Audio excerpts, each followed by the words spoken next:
Islamic reform வந்துட்டு அதான் Islamic reform அப்படின்னுச்சுன்னா, முஸ்லீம்ல இருந்த இயக்கங்கள்லாம் முஸ்லீம் மறுமலர்ச்சி இயக்கங்கள்லாம் என்ன அப்படின்னு சொல்லி பார்ப்போம். 1857க்கு அப்புறமா இந்து முஸ்லீம்ஸ்க்கு இடையே வந்து பிரிவு ஏற்பட்டாலுமே, இந்து முஸ்லீம் மக்கள் என்ன நினைச்சாங்க அப்படின்னு சொன்னா, நமக்கு இடையில ஒற்றுமை இல்ல.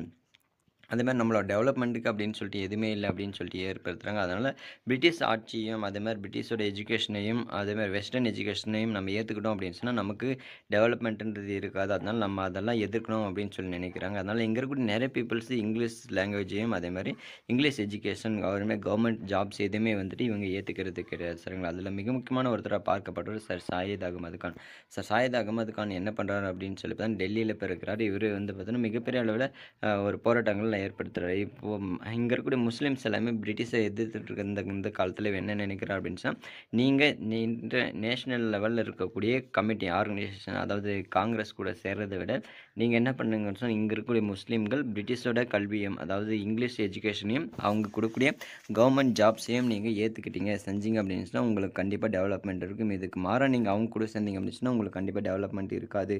அப்படின்னு சொல்லி சொல்றாரு. அது மட்டும் இல்லாம வெஸ்டர்ன் சயன்ஸ வந்துட்டு நீங்க கத்துக்கோங்க. வெஸ்டர்ன் சயன்ஸ கத்துக்கிட்டா தான் உங்களுக்கு டெவலப்மெண்ட் ஆகும் அப்படின்னு சொல்லி சொல்றாரு. இதுக்காக இங்க இருக்கக்கூடிய இங்கிலீஷ்ல நெறைய புக்ஸ் இருந்ததுனால, அந்த இங்கிலீஷ்ல இருக்கக்கூடிய சயன்ஸ் புக்ஸ் எல்லாமே இவரு உருது மொழியில டிரான்ஸ்லேட் பண்றாரு. சரிங்களா? அதுக்கடுத்து இவரு ஒரு காலேஜை ஏற்படுத்துறாரு. எங்க அப்படின்னு சொல்லி பார்த்தீங்கன்னா, அலிகார் முகமதியன் ஆங்கிலோ ஓரியண்டல் காலேஜ அலிகார் அப்படிங்கிற பிளேஸ்ல வந்துட்டு ஏற்படுத்துறாரு. இந்த அலிகார் இயக்கம் காலேஜ் ஏற்படுறதுக்கு மிக முக்கியமான நோக்கம் என்ன அப்படின்னு சொல்லி பார்த்தீங்கன்னா, அலிகார் இயக்கம் அப்படின்னு சொல்லி சொல்லப்படுது. சரிங்களா? இது 1875ல அலிகார் முகமதியன் ஆங்கிலோ ஓரியண்டல் காலேஜை வந்துட்டு ஏற்படுத்துறாரு.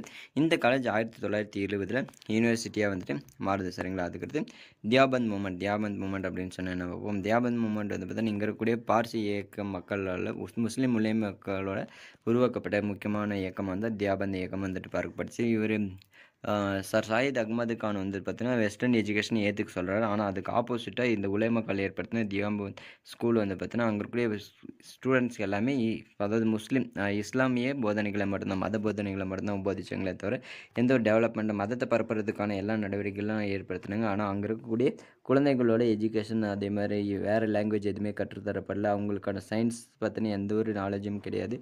அதாவது எந்த ஒரு கல்வியுமே வந்துட்டு அவங்களுக்கு கற்றுத் தரப்படல அப்படிங்கிறது தான் மிக முக்கியமான ஒரு